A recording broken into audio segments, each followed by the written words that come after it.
Olá para você que acompanha a programação da TV Câmara e também da Rádio Câmara. Obrigado pela sua audiência e sua companhia mais uma vez. Estamos começando mais um programa Espaço Aberto e hoje o nosso tema é a economia criativa. E para falar sobre isso, estamos recebendo em formato virtual o Josué Kendi Cote, ele que é co-criador do Cria Bauru, a primeira comunidade criativa da cidade de Bauru, e vai falar com a gente um pouquinho sobre isso, para a gente entender o que é a economia criativa. Josué, muito obrigado por ter aceitado o convite e estar aqui com a gente.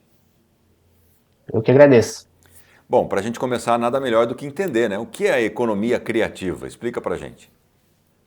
Bom, ele é um conceito ainda em evolução. Eu vou trazer a definição da UNCTAD, que é um escritório da ONU, onde a economia criativa se baseia nos que a gente chama de ativos criativos, que potencialmente vão gerar crescimento e desenvolvimento econômico.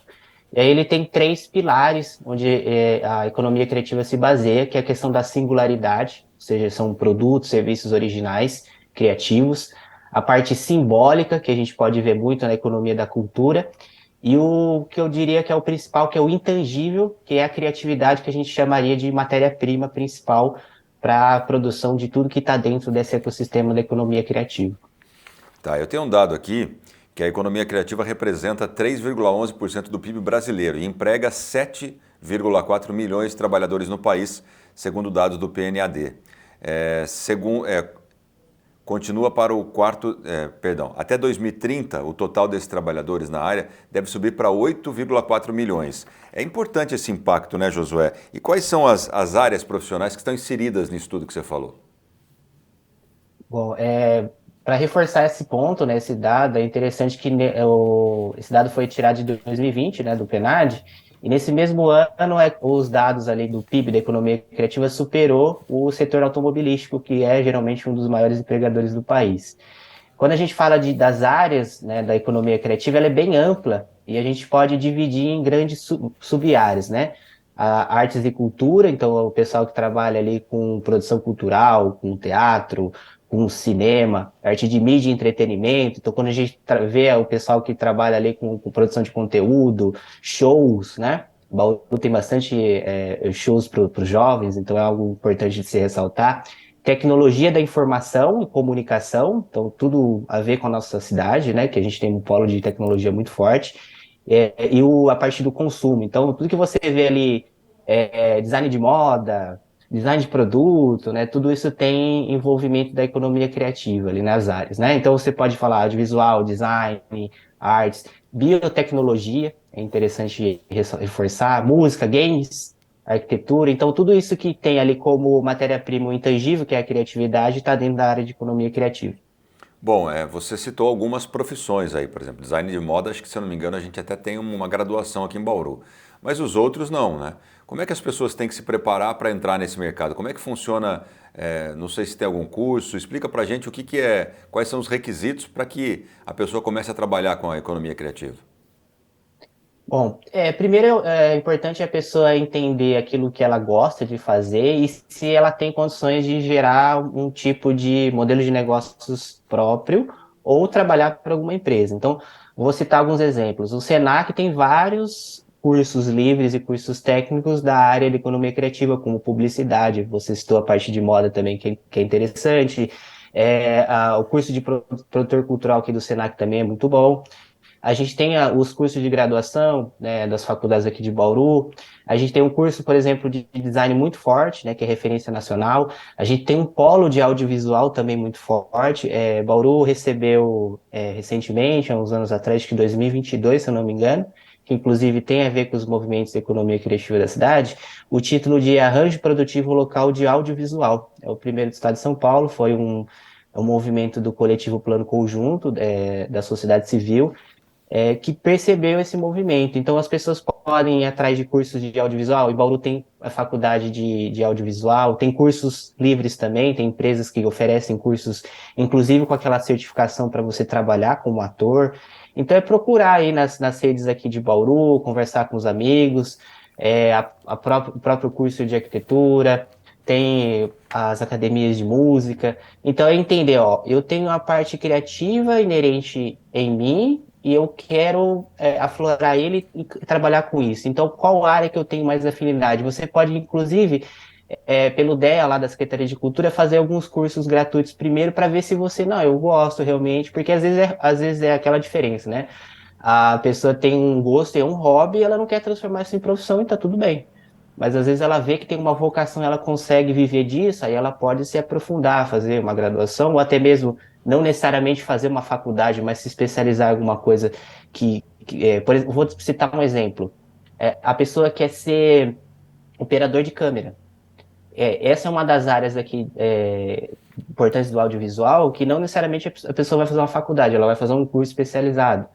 Santos tem um ecossistema bem interessante. Lá eles formam jovens ali da periferia, pelo Instituto Querô, para trabalhar não só nos que a gente conhece ali, que são os mais populares, né? Diretor, diretora, roteirista, mas aí tem maquiadora, que é o operador de câmera, pessoa que trabalha com a iluminação, pessoa que faz cenografia, por exemplo. O Bauru tem um profissional que trabalha com cenografia, ele é arquiteto e trabalha com cenografia para peças de teatro, por exemplo. Então é se encontrar, ver aquilo que você gosta e identificar se realmente aquilo é apenas um hobby ou se você quer trabalhar com isso e procurar esse ecossistema que em Bauru ainda está em formação, mas eu creio que no futuro próximo a gente consiga oferecer para todas as pessoas da cidade algo mais concreto. Falar, ó, vai seguir esse caminho. Esse caminho já existe e a gente não publicizou ele, vamos dizer assim. É interessante essa reflexão, Josué, porque nos últimos anos, principalmente na última década, os meios de comunicação, você citou aí operador de câmera, né? E muitos dessas profissões que a gente falou aqui estão ligadas à comunicação, a artes visuais, tá? Operador de câmera. Lá atrás era difícil o cidadão conseguir uma vaga em uma televisão, um local onde tinha essa função de operador de câmera, né? Então, até por isso, parece que o interesse foi caindo. Só que, de repente, nós tivemos uma transformação tecnológica em que qualquer pessoa pode ser um operador de câmera com seu próprio celular e fazer trabalhos, inclusive, para ganhar dinheiro, né? De que forma que essa transformação da tecnologia impactou na atividade criativa, na economia criativa, no seu ponto de vista? Eu acho que a primeira parte a gente pode trabalhar no comportamento de consumo. Hoje em dia a gente não tem mais as referências apenas locais, então a gente consome cultura de fora também, e o contrário também acontece. Então a gente tem movimentos, por exemplo, de pessoas que trabalham com animação aqui em Bauru que vão trabalhar no exterior, por conta do traço diferenciado, da parte criativa. A gente tem vários talentos que a gente acaba perdendo, né? E a parte da tecnologia da informação, ela é importante porque ela meio que ela molda os canais de transmissão e também inclusive de formas de pagamento, né? Então a gente tem os e-commerces hoje em dia, tem uma profissão interessante que é, por exemplo, as pessoas que trabalham com a parte da cenografia e faz a foto de um produto. Então hoje a pessoa, a primeira coisa que ela vai ser impactada é através da imagem que ela vai ver. Então isso também impacta. Então tem pessoas que são especializadas em tirar foto de produto no ângulo correto, usando a criatividade para chamar a atenção do público. Então você tem, por exemplo, o live marketing, pessoas que trabalham com live e fazem as vendas ali ao vivo, sabe? Então assim, esse tipo de coisa, esse tipo de transformação, a gente vai ver com muito mais intensidade. Isso foi intensificado pela pandemia. Inclusive, existe um relatório da Unesco sobre o impacto que a tecnologia teve, tanto negativo quanto positivo, em relação à economia criativa, com utilização e ascensão do que a gente chama de artes midiáticas, que acho que é um ponto importante que talvez a gente consiga destrinchar lá para frente. E em relação à questão de consumo que a gente está comentando, vou citar um exemplo interessante. A cachaça brasileira, por exemplo, que ela é valorizada aqui, mas ela é muito mais valorizada lá fora. E por que isso acontece? Através desses intercâmbios. Eu estive na Conferência da Unesco de Cidades Criativas em 2022, que foi em Santos, e teve delegações de outros países visitando, né, os representantes, e o produto que eles mais pediam para experimentar era a cachaça brasileira. E aí, no fim, né, da conferência, você via várias pessoas, eles comprando vários desses. E por que foi feito, qual que é a sacada, né? Criou-se a parte simbólica muito forte.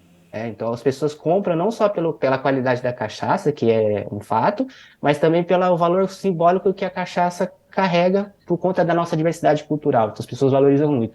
Isso seria muito mais difícil se não tivesse internet, né? Então, isso acabou acelerando. Então, a gente exporta muita cachaça, exporta muito café, por exemplo. Bauru é um grande, o Brasil é um grande produtor de café, mas a gente não conseguiu atingir um nível de maturidade de valor agregado. Então, a Alemanha, por exemplo, compra muito café do Brasil e lá eles conseguem elevar o valor agregado daquele café, inclusive exportam pela segunda vez, vamos dizer assim. Eles pegam o grão da gente, transformam num produto de alto valor agregado e exportam para os outros países da União Europeia. E a gente tem muitos talentos que podem ser exportados também, trabalhados e ganhar um valor agregado maior, né? E de que forma que as prefeituras, não só Bauru, a gente pode falar também daqui, mas prefeituras de cidades menores aqui da região, podem incentivar isso ou ter o papel fundamental para que esses talentos apareçam, né? Sejam valorizados e consigam gerar renda para o município. Com certeza. A gente tem várias discussões com vários atores que trabalham com a economia criativa do município, e uma das dores que a gente percebe é justamente a fuga de talentos que a gente tem. É importante, é legal que a pessoa vá para fora, mas tem gente que quer continuar na cidade, mas por falta de oportunidade acaba tendo que ir para outro país ou para a capital, que tem mais oportunidades. E aí vale o ponto crucial, que a economia criativa ela não funciona sem política pública. Inclusive, a gente comentou sobre o conceito de economia criativa, por que que ela está em construção? Porque ela tem várias origens. Uma delas foi no Reino Unido, com o Tony Blair, que o Reino Unido estava passando por um momento de dificuldade econômica, eles tinham perdido, vamos dizer assim, o protagonismo após a Revolução Industrial. Então, eles trabalharam essa parte de política pública para transformar o poder da cultura que o Reino Unido tinha em um mercado criativo forte para impulsionar esse setor. Então, os municípios precisam aplicar as sugestões que foram coletadas da sociedade civil. Bauru recentemente fez a Conferência Municipal de Cultura e lá a gente aprovou várias propostas relacionadas ao eixo 5, que era de economia criativa e geração de renda. E passa muito por isso, porque sem você ter uma infraestrutura, não só física, mas também do poder público para conectar esses setores, para pautar políticas públicas, por exemplo, vou citar um exemplo muito simples e prático, mas que pouca gente imagina, né, que é do setor, parou para pensar. KINAIs de microempresa e de microempreendedor individual específicos da economia criativa. Então, se a pessoa quer trabalhar com, por exemplo, com cenografia e ela precisa emitir uma nota, mas, ó, eu sou um produtor de cenografia. Qual que é o KINAI? Aí ele tem que pegar um KINAI correlato, sabe? Só que aí ele não consegue se estabelecer no mercado, porque no portfólio dele lá tem uma nota fiscal com um KINAI que é, sei lá, produtor de eventos. E as especificidades, a economia criativa, ela tem essa característica, ela é coletiva, ela é colaborativa, ela depende de um ecossistema diverso, mas ela também tem as especialidades. Então, você vai tratar a pessoa que trabalha com artesanato, ela tem os próprios desafios, também a pessoa que trabalha com audiovisual também. Então, o município precisa, e aí é a questão, a gente pede uma sensibilização do executivo, do legislativo, do funcionalismo público, para se atentar a essa parte das políticas públicas, né? Então, quando a gente vai, por exemplo, tem as audiências públicas relacionadas à cultura, à ciência e tecnologia, eu estou parte do Conselho Municipal de Ciência e Tecnologia na cadeira de Sociedade Civil, então a gente pauta lá através dessa representação temas como arranjo produtivo local, a parte das cidades criativas, e acho que o primeiro passo é fazer valer essas propostas que a gente aprovou, inclusive foi um eixo que aprovou com muita força, né? A gente discutiu bastante, as propostas estavam muito mais maduras, porque era algo que já estava sendo discutido inclusive no Plano Municipal Participativo de Desenvolvimento da Economia Criativa. Então, acho que o primeiro passo é isso, transformar as propostas que vieram da sociedade civil em leis, em políticas públicas que vão ser aplicadas em benefício da população, inclusive benefício das regiões, né? Você pega o circuito região turística Coração Paulista é um grande exemplo disso, né? Trabalhar a parte criativa dentro do turismo. Então, tem Lençóis Paulista, tem Agudos. Inclusive, Bauru poderia aproveitar melhor essa integração com os outros municípios, porque como a gente tem poucos ativos naturais em termos, né, de turismo de meio ambiente, tirando o Jardim Botânico, o Zoológico, a gente pode aproveitar as outras regiões e fazer o que a gente chama de turismo científico, por exemplo. Bauru atrai muitos estudantes de odontologia para fazer especialização, né? Porque a gente tem um conhecimento muito forte nessa área. E aí, por exemplo, aí para finalizar essa parte, o pessoal do APL de audiovisual quer transformar Bauru, por exemplo, né, trazer esse debate, que Bauru poderia muito bem ser um polo de pós-produção, porque não é um serviço barato, a gente tem muitos talentos que a gente não consegue reter aqui, que acabam indo para fora, mas, por exemplo, o custo de você fazer uma pós-produção em São Paulo é muito maior do que fazer aqui na região de Bauru, e Bauru tem uma vantagem geográfica, ela está bem no centro do estado de São Paulo. Então a gente precisa começar, tanto o poder público quanto a sociedade civil, né, enxergar essas oportunidades que estão batendo ali na nossa porta, e a gente precisa aproveitar. Você falou aí na sua resposta benefícios para a população. De que forma a economia criativa tem essa relação com a população? Que retorno traz para a população? Como é que impacta na vida do dia a dia? A gente pode fazer uma correlação entre economia criativa e o que a gente chama de cidades criativas. Se refere ali a um complexo urbano em que as atividades criativas e culturais constituem ali um funcionamento integral, multidisciplinar, conectado. Então, quando a gente fala de economia criativa e cidade criativa, a gente está falando de pessoas. Pessoas que se conectam através da cultura, da criatividade, elas vão começar a criar novas possibilidades. Vou citar um exemplo aqui de um projeto da Unesp de Bauru, que é o projeto Taquara. Ele trabalha com bambu, faz pesquisa com bambu. Só do bambu, de uma matéria-prima inicial, usando-se a criatividade, você gera vários produtos. Inclusive, um deles eu experimentei, que é um pastel de broto de bambu. Parece com palmito, mas ele é mais leve, uma delícia, assim. O pessoal quiser fazer em casa, né, procura o taquara lá depois. E aí você trabalha a parte de gastronomia com a matéria-prima do bambu usando a criatividade. Então é um novo produto. Tá vendo como a conexão de gastronomia com a parte de meio ambiente e P&D. E aí tem uma outra vertente de biotecnologia. Tem gente fazendo móveis com o material do bambu, porque ele é um material com especificidades próprias. Questão de criação, por exemplo, de peças, né, com bambu. Aí tem a feira, em Bauru tem um Fab Lab que utiliza de materiais de impressoras 3D, que trabalham para esse conceito de do it yourself, faça você mesmo. Então você consegue potencializar, através da criatividade, vários outros produtos, e isso vai criando novos empregos, novos tipos de emprego. Então, para além daquilo que a gente tem lá de prestação de serviços mais tradicional, ou do comércio de bens e serviços, a gente consegue criar novos produtos, novos serviços, novos modelos de negócio. Em Bauru existe algumas lojas colaborativas de economia criativa. O primeiro exemplo que vem à cabeça para mim é a Casa Autoral, que é uma loja que tem mais de 50 marcas autorais, ou seja, lá eles vendem artesanato, vendem peças de roupa de moda feita à mão, feita, né, com uma parte criativa autoral. As meninas lá fazem eventos, né, eventos criativos que unem arte. Aí você imagina, né, a pessoa que vai cantar lá está recebendo um cachê. Aí tem toda a equipe de som. As pessoas que vão vir, elas vão consumir os produtos que são feitos pelo pessoal da casa, as marcas autorais. Esses dias mesmo teve uma inauguração de uma marca de cerâmica, né? O próximo evento ali na área de economia criativa que tem destaque esse evento aí de cerâmica. Então, assim, você vê que as possibilidades são que a gente fala de potencialidades infinitas da criatividade. Quando você trabalha com intangível e traz para o mundo real, você gera oportunidades para as pessoas, né, para o pessoal que está aí de casa. Eu não quero, eu não me identifico com nenhum emprego que tem nas vagas aqui de Bauru, né? E às vezes a gente está junto criando os novos empregos aí do futuro próximo, que são mais criativos, e eles são importantes porque ele gera uma conexão social, né? A economia criativa ela não funciona no individual apenas, ela necessita obrigatoriamente do coletivo. Por quê? Porque você vai juntar setores, você precisa de políticas públicas para fazer isso funcionar. Você usa o diálogo, né? O diálogo criativo para gerar novos comportamentos de consumo. Pessoas que trabalham, por exemplo, com sustentabilidade, ela precisa trabalhar a parte educativa primeiro para gerar uma venda, né? Porque não é tão fácil você vencer a praticidade.